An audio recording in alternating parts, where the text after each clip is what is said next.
गिरिडीह जिले के घोड़थम्बा में होली जुलूस के दौरान दो समुदाय के बीच हुए पथराव और आगजनी के बाद आज भाजपा प्रदेश अध्यक्ष और विपक्ष के नेता बाबूलाल मरांडी घोड़थम्बा पहुंचे और पीड़ितों से घटना की जानकारी ली। इस दौरान ग्रामीणों ने बाबूलाल मरांडी को पूरी घटना की जानकारी दी। घटना की सारी जानकारी वे अपने डायरी में लिखते नजर आए।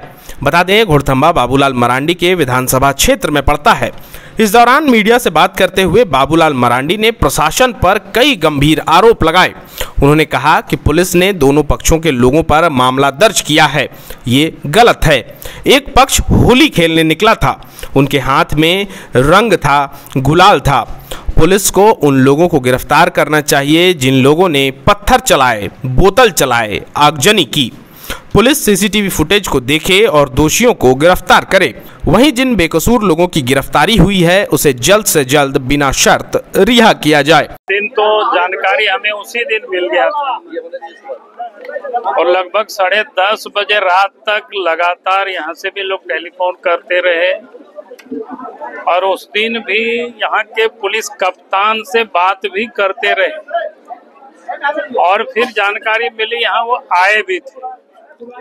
लेकिन उस दिन तक तो हमें ये पता नहीं था कि उस रास्ते से प्रत्येक साल जाता था। लेकिन आज आने के बाद अभी जो जानकारी मिली कि जिस गली को लेकर के जो विवाद हुआ वो प्रत्येक साल और प्रत्येक पूजा में उस रास्ते से जुलूस गुजरता ही है और कभी भी शायद इस प्रकार की कोई घटनाएं नहीं हुई।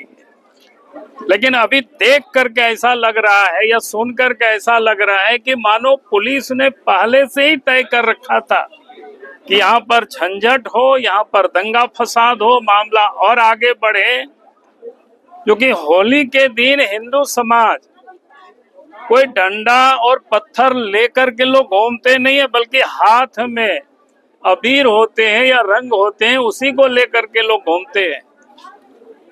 और उसमें जिस प्रकार से घोड़थम्बा के जो दरोगा ही है ना कि ओपी प्रभारी है, वहां बैठ करके गाड़ी को रोड में लगा करके रोक देना, यानी जानबूझ करके झगड़ा को उकसावा देना। और फिर पत्थर चला, बोतल चला, पेट्रोल बम चला और कई एक दुकानों को भी आग लगा दिया और पुलिस मुख्य दर्शक बनी रही। तो ये कह सकते हो कि जब चारों तरफ से हिंदू समाज को ये खबर हुआ तो लोग इकट्ठे होने लगे। तो जिन लोगों के ऊपर पेट्रोल बम चला, जिन लोगों के ऊपर पत्थर चला, जिन लोगों का दुकान को जलाया गया, जिन लोगों का सामान लूटा गया, अब उल्टे उन्हीं लोगों के ऊपर डंडा भी बरसाया गया।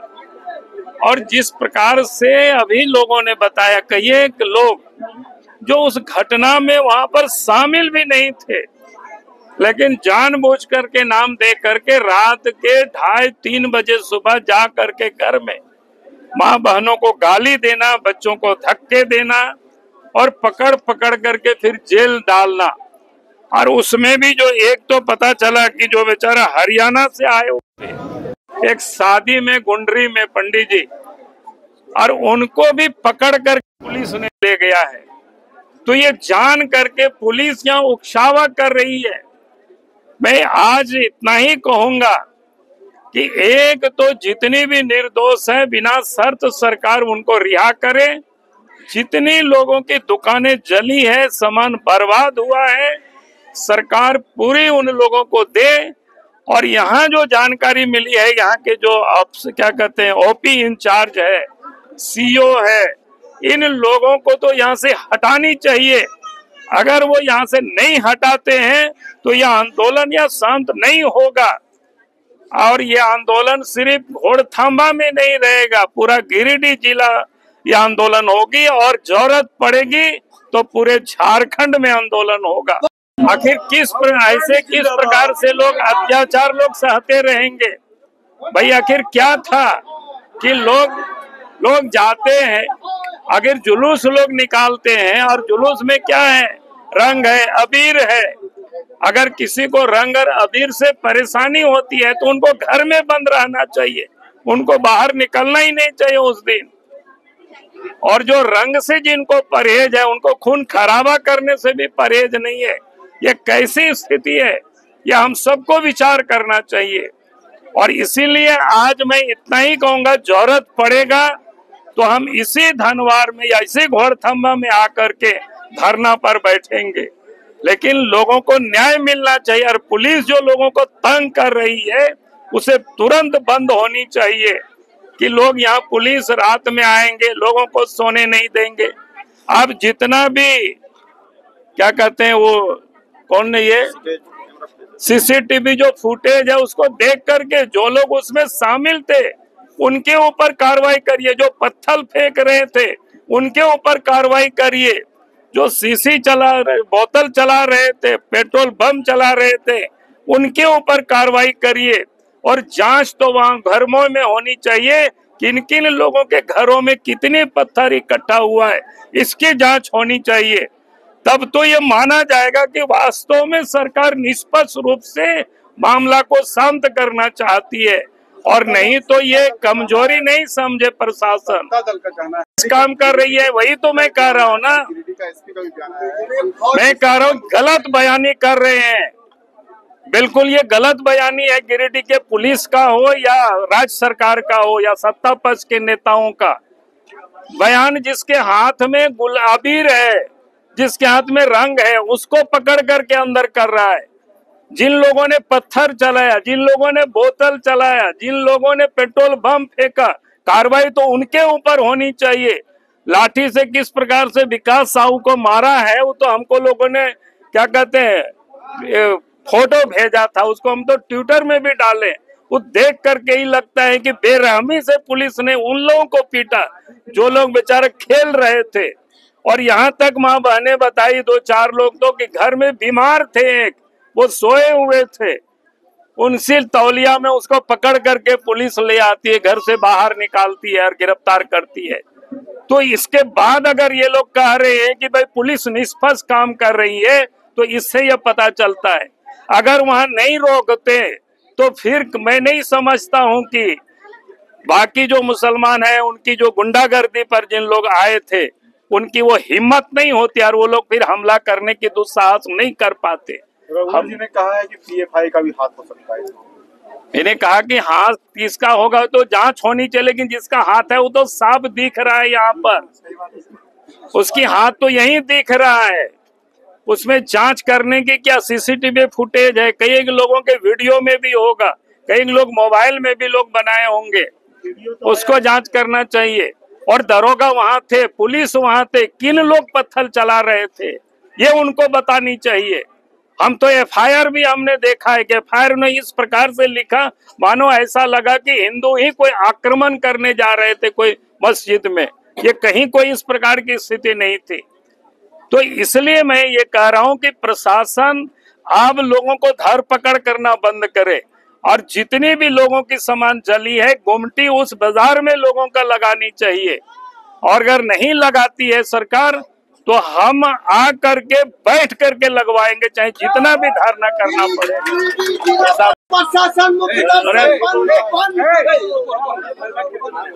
दोनों पक्ष का मतलब क्या है? जब एक पक्ष हमला कर रहा है दूसरे पक्ष तो बेचारा रंग और अबीर लेकर के है, फिर दोनों पक्ष कहाँ से हुआ? ये दोनों पक्ष तो तब होता कि डंडे लेकर के दूसरे तरफ से भी लोग पड़े होते, तब आप कहते कि इधर से भी पत्थर चलता, इधर से भी पेट्रोल बम चलता, तो आप कहते कि दोनों पक्ष से। तो एक पक्ष तो बेचारे निहत्थे घूम रहे थे, रंग खेल रहे थे, खुशियां मना रहे थे होली में, और इसके बाद पुलिस ये कहती है कि दोनों पक्ष की ओर हम केस कर रहे हैं। तो कोई मतलब ही नहीं है दोनों पक्ष का। दोनों पक्ष ने तो कोई हमला नहीं किया है, हमला तो एक पक्ष ने किया है। दूसरा पक्ष तो हमको बता रहा था टेलीफोन करके रात में कि साहब हम लोग किसी तरह से यहाँ सुरक्षित बचे हुए हैं, पुलिस को खबर करिए। अगर हमने तो यहाँ तक कह दिया था कि यार तुम लोगों पर डंडा हो तो निकालो, जो हमें नहीं कहना चाहिए, लेकिन ये स्थिति है। इसलिए ऐसा नहीं है कि आप कह रहे हैं कि दोनों पक्ष हमने क्या कर रहे हैं, बराबरी कर रहे हैं। यही तो तुष्टीकरण की राजनीति है। जो मारपीट करेंगे, जो हमला करेंगे, उनको क्या कहते हैं, संतुष्ट करने के लिए, तुष्ट करने के लिए फिर हिंदुओं के ऊपर भी एफआईआर करो, उनको भी जेल में डालो और कह रहे हैं कि दोनों पक्ष, यही सबसे बड़ा गलत है। इसलिए जो अपराध करता है उनको पकड़नी चाहिए, और जो अपराध करे, जो अपराध नहीं करे, आप उसको भी पकड़ेंगे तो क्या मतलब है? इसको करे दोनों पक्ष कर रहे हैं, क्यों करेंगे आप दोनों पक्ष? जिनके हाथ में पत्थर है, जिन लोगों ने आग लगाई, उनके ऊपर आप कार्रवाई करेंगे क्या? आप दुकान के ऊपर भी, दुकानदार के ऊपर भी कार्रवाई करेंगे, या राहगीरों के ऊपर भी आप मारपीट करेंगे? आगे आने वाले समय में क्या होगा? आगे वाले समय के लिए ही मैंने बताया। जहां 27 वर्षों के सफर में 17,000 से भी अधिक छात्रों ने डॉक्टर एवं इंजीनियर बनकर भरे सफलता की ऊंची उड़ान, जहां साधारण छात्र भी झारखंड टॉपर्स बनकर बना रहे इतिहास। दूरदर्शी शिक्षाविद श्री विपिन सिंह के मार्गदर्शन में मेडिकल एवं इंजीनियरिंग के लाखों छात्रों के लिए आशा की किरण के रूप में गोल, नेशंस लीडिंग इंस्टीट्यूट।